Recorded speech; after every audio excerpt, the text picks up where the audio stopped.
People, good to see you guys today on this channel. And today we're discussing 5 things that can affect the health of your relationship or marriage. All right, 5 things that can affect the health of your relationship or marriage. So before we start, hey, don't forget, like, subscribe, share, comment, do all the things you need to do. And don't forget that we have super chat. This means you can support what we also do. All right. And lastly, we have a lot of other affiliated channels that you can benefit from. All right. We have my wife's channel, Mildred Kingsley Okonkwo.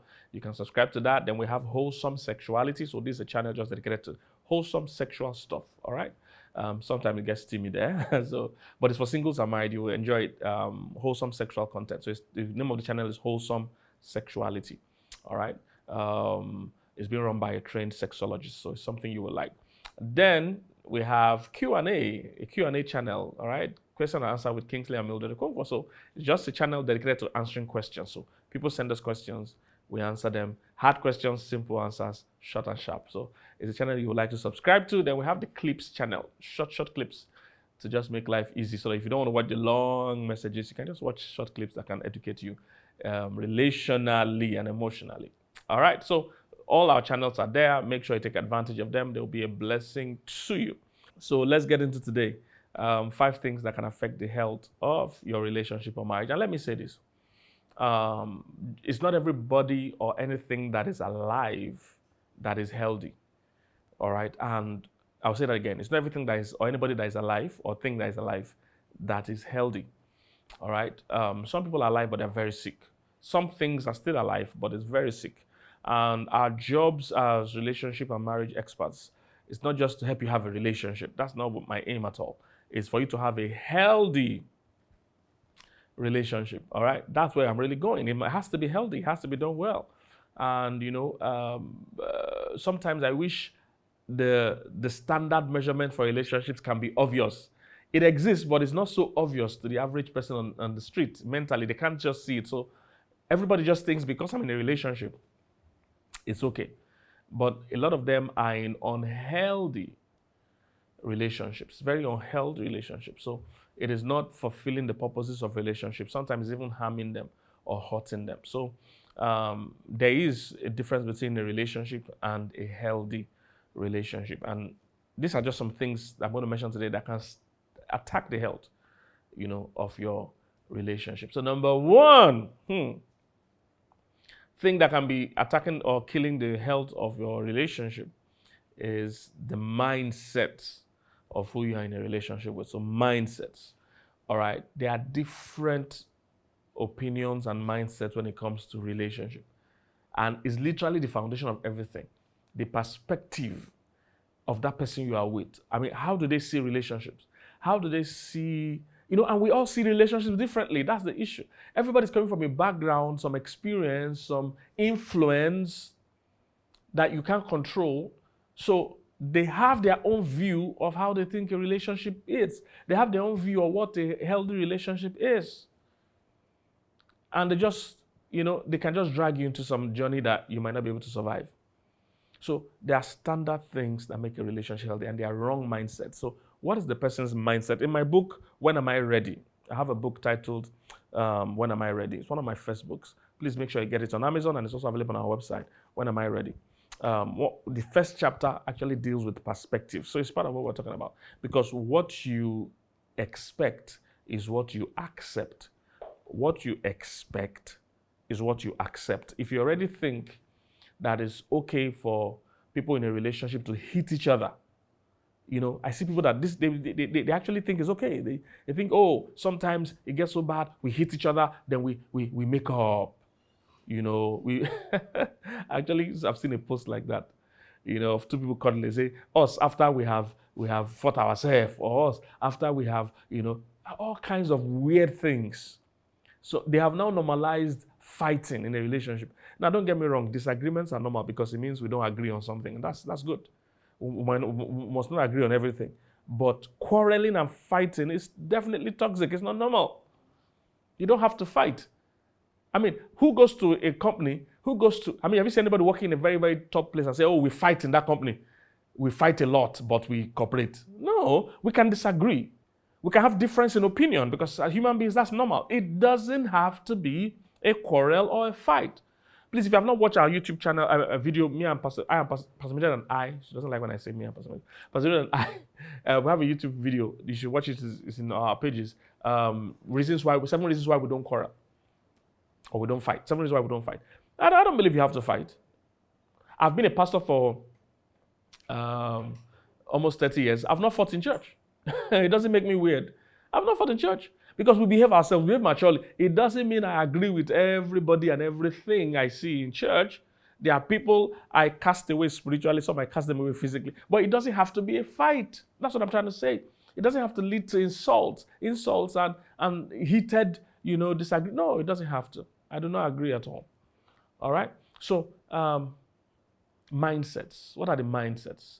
Some people are very okay with toxic atmosphere. They are very okay with keeping malice for 20 months. They are okay with those things. They are okay with hitting each other. I even see people, they're having a disagreement and one person is breaking the other person's windscreen, breaking television set, and these people continue the relationship after. That's the big surprise. After they break the TV and break, they say, "Oh, it's just how she is." Are you guys kidding me? Come on, guys. There is a healthy relationship. When you're breaking things, it's a bad sign. That person needs maturity, not a relationship. That person needs therapy, not engagement. All right? There are a lot of wrong mindsets like that. Some people think lying is okay. I've seen people just shove lying under the carpet. That is a major thing. I've seen people shove trust under the carpet. I don't. Are you serious? These are major, major issues. What are your perspectives? Oh, I've seen people say things like, we don't share everything. You don't look at my phone. I don't look at all kinds of weird things. Do you understand what a marriage is? Especially for you as a believer, okay? Because I really speak more to people that already have a covenant and understanding of the things of God, a kingdom mindset. If you're a believer, the standard of marriage is that they were both naked and they were not ashamed. I didn't write that. It's in Genesis. So they were both naked and not ashamed. It's talking about a level of openness and trust.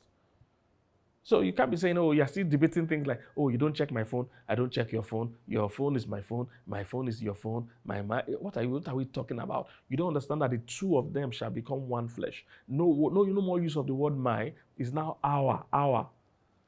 And if you have an issue trusting someone, then you have no business marrying the person. That's what I'm talking about, healthy relationships. It's not all relationships that are healthy. I'm seeing so many people jumping into unhealthy relationships. We love each other. So what? That doesn't hold a marriage. We have to check about the workability of the relationship. Do we trust each other? Do we trust each other? Can I trust this person? You can't trust them with your wallet, but you want to trust them with your life. You want to trust them with your kids. I mean, the most ridiculous thing ever. All right? Wrong mindsets. Wrong mindsets. I can't marry my friend. I see people say that. Are you kidding me? It's exactly your friend you should marry, because that's exactly what you guys are going to do in marriage. I see people that they are married and they are not even friends. They are not even friends. No trust, no friendship, no nothing. One of the ways you know you're marrying the right person is that even if both of you divorce, now of course you should not divorce as a believer, especially as a believer, especially if you do things right. But one of the ways you know you're marrying the right person is that even if you guys divorce, you guys will still be friends. You guys still trust each other. That's one of the ways you know you are marrying the right kind of person. My wife jokingly talk sometimes. I would say, look, I don't know, maybe it's when we're talking about money or something. I'll tell her, look, if we ever divorce, now we know we're not going to divorce, and I make it clear. But I say, look, I trust you absolutely with the kids. I trust you with our money. Because I know she's not a greedy person. Do you understand what I'm saying? She's not a wicked person. The way people treat you when they're upset with you, it's how you know their true character. Some people, they only treat you nice if you guys are good. The moment they're upset with you, I've seen couples really, really harm and hurt each other based on a temporary disagreement. And they are hurting each other, real stuff. And after they just say sorry and they continue. Somebody that pulled a knife, you say you want to continue. Do you know what that means? That means one day at night, you might even upset and not know, and you go and sleep. You will just wake up in heaven. And they'll be explaining to you what happened to you. That somebody stabbed you. I have counseled people, and I kid you not, I've counseled people that have told me that they woke up one day and saw their partner holding a knife by the side of their bed about to stab them. Real life, I'm not kidding you. People I've spoken with have said they woke up one day at night and their spouse was holding a knife like this, about to stab them. Real situations. I can't count the amount of times people have told me that their fiancé give them a dirty slap. Do you know a dirty slap? There is slap and there is dirty slap. When they give dirty slap, everywhere go just dirty. When they give you dirty slap, you will see stars, and the stars, even the eye they did not slap too, will join and see the star. If they slap you from here, even this one will see stars. Dirty slap, and they continue the relationship. I mean, there are things you can't go, as in if they happen, you shouldn't go beyond it. You shouldn't continue. Once they happen, you should not continue. All right? You are dating someone now and they have 5 girlfriends or they have 5 boyfriends, and you say we're going to work it out. No, you should walk out, not work it out. You should walk out. Is somebody getting what I'm saying?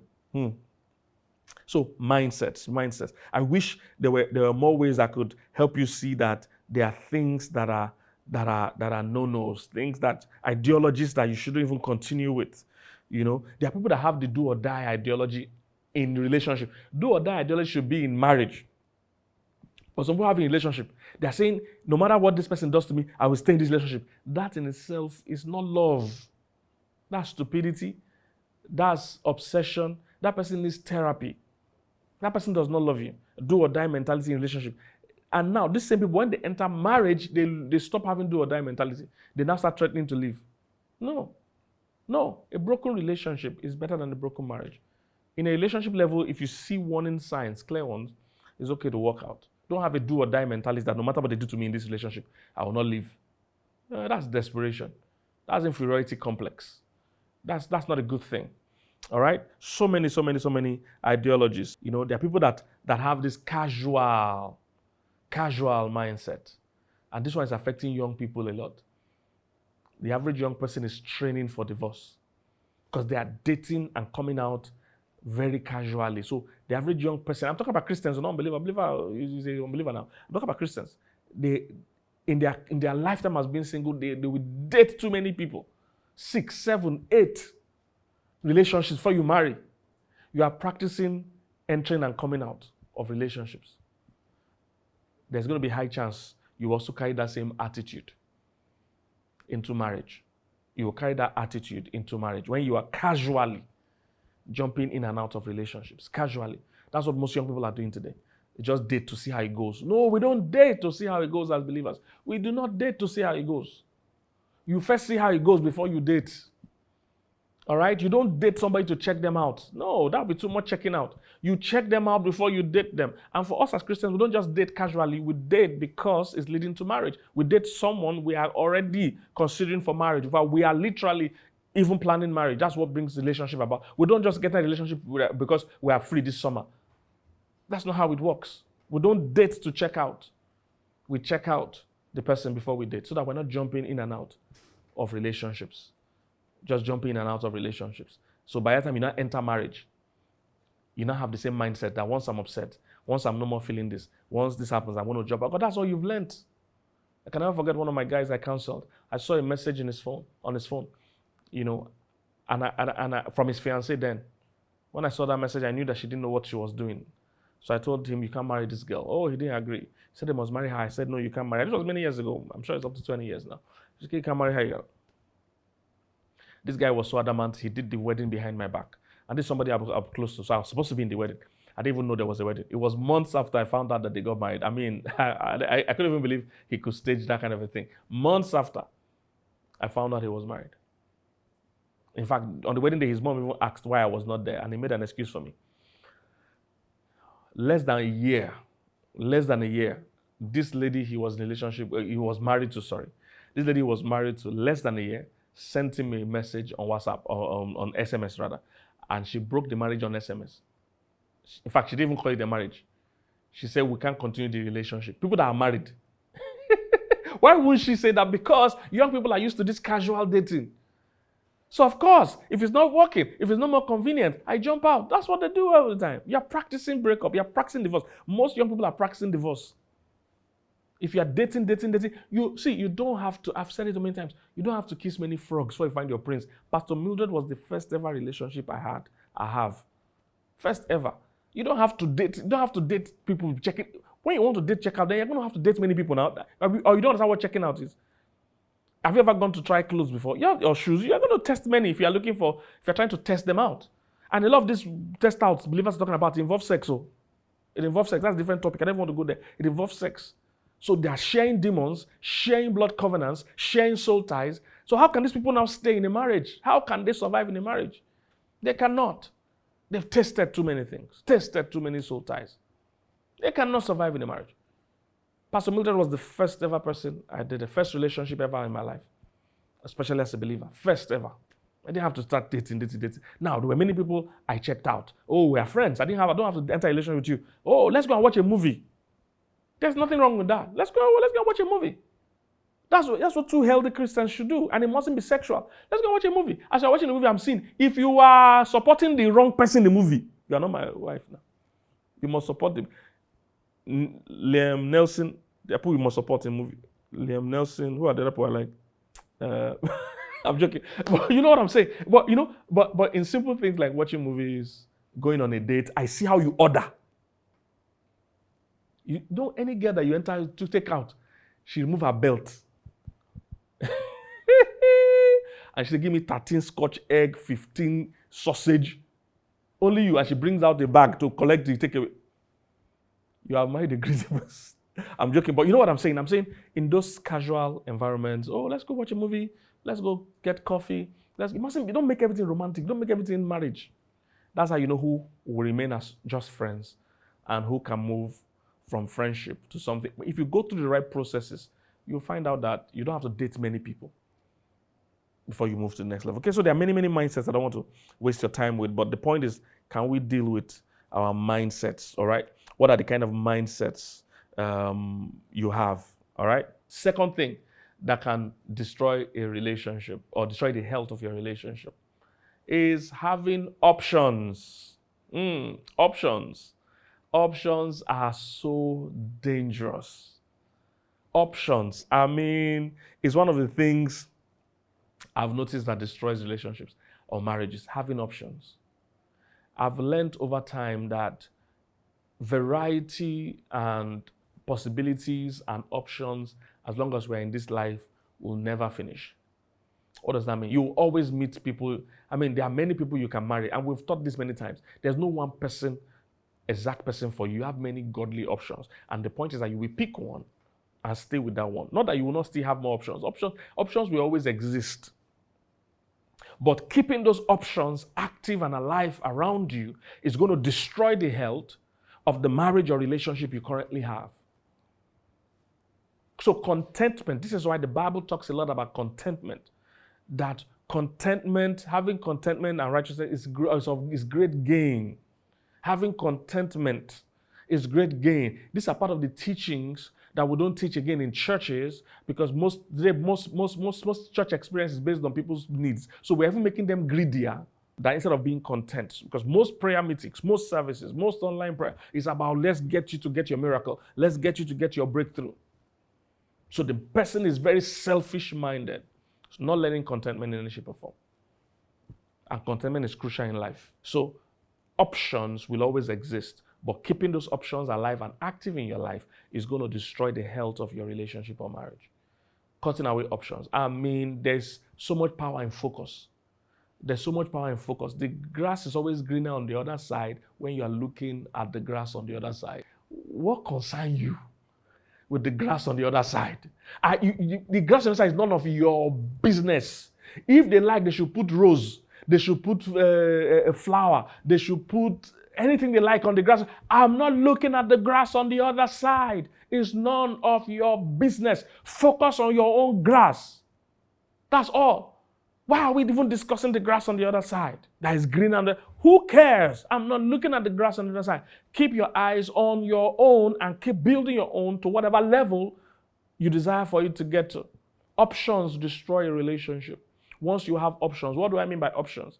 Because even amongst my kids, I've noticed that once my kids have tabs, phones, because in our own house we have restrictions on how they use phones and tabs, I noticed that a lot of young couples don't have those restrictions. They just give their child a phone, give their child, and these are children under 10, 12, under 13, under 14, you just give them a phone, give them a tablet, and they have unrestricted timing.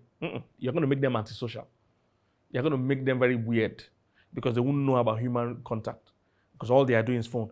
It's okay for them to use phone once in a while, like my kids even do their homework on the phone and things, or tabs, things like that, but let it be restricted so that once in a while they would interact with other human beings. And we found out that they have a healthier relationship amongst each other when they are not with their phones. Once their phones are there, you see, the phone is an option. So I don't have to talk to a human being when I can have a lot of fun on my phone, greater than the fun I'll have with my spouse, greater than the excitement I'll have with my siblings. I'll just stay on my phone. So removing the phone, whenever there's no phone, I discover that they play more together. They get closer. They create activities that involve all of them. So they say, let's go and play ball. Let's go and play basketball. They carry each other along because you can't play basketball on your own. Or at least it's more fun when there's somebody else playing with you. So I discovered that they interact better, interact more once it's not phone time. But once it's phone time, 3 of them can be in a room and not speak to each other because one person is playing Roblox, the other is playing, my son is playing football. They're all playing something. And they're all in the same room but not interacting. They're interacting with their own other friends somewhere else, in another part of the world. Options can destroy relationships. This phone is one of the greatest things gives to mankind. However, it's also one of the greatest dangers to relationships and marriages. It has helped people keep in touch with their loved one. It has also helped people break contact with their loved ones that are close to them. Do you understand? It has helped people keep in touch with their wife or husband when they travel, or when they are out, went to go to work, and you can keep in touch. You can check on your spouse.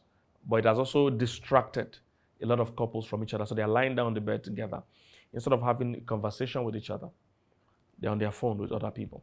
Sometimes they're even on their phone with another love interest, with a boyfriend, with a girlfriend, with a side chick or a side piece. Options will destroy the health of your relationship. Close all the options. If your spouse is the only source of joy you have, you will focus on building joy. If your spouse is the only source of happiness you have, you will focus on building happiness. If your spouse is the only source of entertainment you have, you will share that gist with that person. But if you have loads of friends outside your house, that's why we teach all the time, your spouse has to be your best friend. There's a reason why we say this. Your spouse has to be your best friend because if they're your best friends, you find out that your attention is guided in the right place. But some of you have best friends, a lot of them outside the house. So when your spouse even annoys you, you can keep malice for long because you have other people you can share your stories with. You see, if both of you depend on each other for everything, it's difficult to keep that malice for long because you have to talk, because something that's happened in the office, you need somebody to share it with. You need to ask somebody's opinion, and your husband or wife is your best friend, the malice period will be shorter. But you see, if you have many, many best friends, you have people that can advise you in many areas of your life, you'll be champions in keeping malice. So your wife will have her own friends, you have your own friends. And nothing wrong in having friends, but look, both of you should be your best and primary friends. That keeps the relationship, it keeps the health of the relationship going well. Options can destroy the health of your relationship. Some people have options, like I said, sexual options. If your spouse is the only source for sex you have, your malice can't last. Trust me, malice won't last, even if you want it to last. But many people have options. So when your spouse is not having sex with you, they have where else they are getting sex. Options will destroy the health of your relationship. Or they have other source where they're getting money. They have other source where they're getting companionship. All those things are dangerous. Even your phones, you should, as adults, you should even have restriction on phone. You should have phone time. For us as a rule, me and my wife, when we go on dates, no phones. No phones. You can't touch your phone when we're on dates. When we're on date nights. We just focus on each other. We must look at each other. We must talk to each other. No phones. I've seen couples go on date night or go for lunch or dinner and they are on their phone. They are with their spouse, but they are eating and on their phone. No, those are moments you should spend together. Keep the phone aside. Anybody can wait. Use that period where you're eating to talk about your lives. Talk about, how we're doing, what are our goals, what are our dreams, how far have we come. Talk about those things. Keep your phones aside. All right? Options can destroy your relationship. All right? Your spouse should be your best friend. And the worst is even when you have somebody of the opposite sex that is your best friend. That one is even a criminal offense. You should be arrested. You should be arrested. As you're a man, your bestie is a woman, another woman that is not your wife's friend. Or you're a woman, your bestie is a guy that is not your husband's friend. That one is a criminal offense. You can have friends, but not they can't be your best friend. They can't know things about you and about your life that your partner doesn't know or sanction them to know. All right? Options can destroy the health of your relationship. So watch out for those options. Number 3, I have to now speed up. Number 3, comparisons can destroy the health of a relationship. Stop comparing your partner with other people. Stop comparing your partner with your neighbor. Stop comparing your partner with your cousin, with your sister's husband. So Juliet's husband bought a car. Juliet's husband have moved to Canada. Stop all those things. Stop comparing. The Bible said them comparing themselves with themselves, they are not wise. There's never two people that have similar, 100% similarities. The personalities are different, the situations are different. The approach to life are different. So be careful of comparisons. Don't compare your wife, don't compare your husband, don't compare the situation, don't compare your kids, don't compare your experiences. Like I said, focus on building your own relationship. Comparison will destroy the health because you're attacking your partner's self-esteem. You're attacking your partner's self-worth. The whole idea of a relationship is to make your partner believe and feel that they're the most important person and most valuable person in the world. I hear people all the time in the bid to sound honest or modest saying that, they tell their wife, I know you're not the most beautiful girl in the world, but you are my own. Are you kidding me? There's only more girl beautiful than your wife. You're not looking well. My wife is definitely the most beautiful girl in the world. Definitely. At any age. At any age. What are you comparing? How does that relate to you? I hear people say that a lot. It doesn't make sense to me. Your husband is the most handsome man. Keep your eyes in the right place, girl. Keep your eyes in the right place. These are things that put people in trouble. So I know you're not the most handsome. He will be the most handsome. I know you're not the most beautiful. She is the most beautiful to you in the world. How did you even know that person is beautiful? No, brother, come. Let's even discuss. How did you know that person is beautiful? What were you checking? You already put yourself in trouble. If your eyes be single, so your body will be full of light. You won't have problem. My wife is always about it. I don't know how people say it. I don't understand. Maybe you people will share that with me later. Number 4, thing that can affect the health of your relationship. Selfishness. Selfishness. For a relationship to be healthy, there must be mutuality. There must be mutuality. I cannot overemphasize this. I mean, from day one, the energy must be equal or almost equal. Now, I know it cannot be 100% equal because we are two different, but we must both be bringing energy. Mutuality. It must be about we, never about me. Okay? It must be about we and never about me. Both the interest of the relationship or marriage must supersede any personal interest. So it must always be about how this benefits both of us, not how it benefits just one person. And you see, your natural instinct is to be selfish. That's how we are all wired. So that's why relationship is not a natural thing per se. It's a supernatural thing. Especially for a child of God. God needs to equip you and strengthen you to love. So you're not just loving on the surface. You're loving supernaturally in a selfless manner. It has to be mutual. Selfishness kills. I mean, all marriages that fail, at the root of it, you will see traces of selfishness. Me, myself, and I. One person wants to gain without the capacity of being considerate. I mean, sometimes I can tell people that won't have a good mind. They don't have capacity to be considerate. I always share a story of one guy that shook me at the airport. He's a pastor guy. I watch your program. And he was very excited. And he gave me a handshake, but he slapped my hand so hard. Pow! Woo! I said, you can have a good marriage. If you beat me that you love like this, how are you greeting your wife at home? And I was joking, but the point is that some people are just inconsiderate. I've seen those people that park on the road to have a conversation with somebody else and they don't care how many people they are obstructing. Those are very inconsiderate traits. They don't care about anybody else, just themselves. You're not going to make it. The health of your marriage is going to be affected because you see life from just your own point of view, what you want all the time. You must train yourself to be considerate. Oh, what of other people? What of other people? Some of you go to buffet, you see 2 pieces of meat left, you take the 2. You're a wicked soul. Take one, there's other people, there's somebody else will take. But you go there, 2 turkey left, and you took it. I know you. I know there's somebody I'm talking to in particular. A wicked soul. Repent or perish. You get what I mean? Some people are just inconsiderate. But but there are other people you meet, you see that they're very considerate. Oh, they get to a place, they find out, oh, you people need this thing. Okay, I'm going to let it go. Oh, you need to sit down. Let me stand up for you. They are naturally, or they are so considerate of others. Those are good traits. Selfishness will destroy a marriage. Don't be selfish. Always consider others. Always think of others. You're not the only person. Part of the issues of my country is selfishness. There's enough money to go around, but some people want to steal the type that even their great-grandchildren will spend. No need for that. If you're considerate of other people, there's enough money to go around in any government. All right, the last one, and I'll close. Stiffness will affect the health of your relationship. Stiffness, what does this mean? These are the people that say things like, this is how I am. They are not flexible. The number one thing you need in a marriage is adaptability. Adaptability. You are both coming from 2 different backgrounds, 2 different mindsets, 2 different personalities.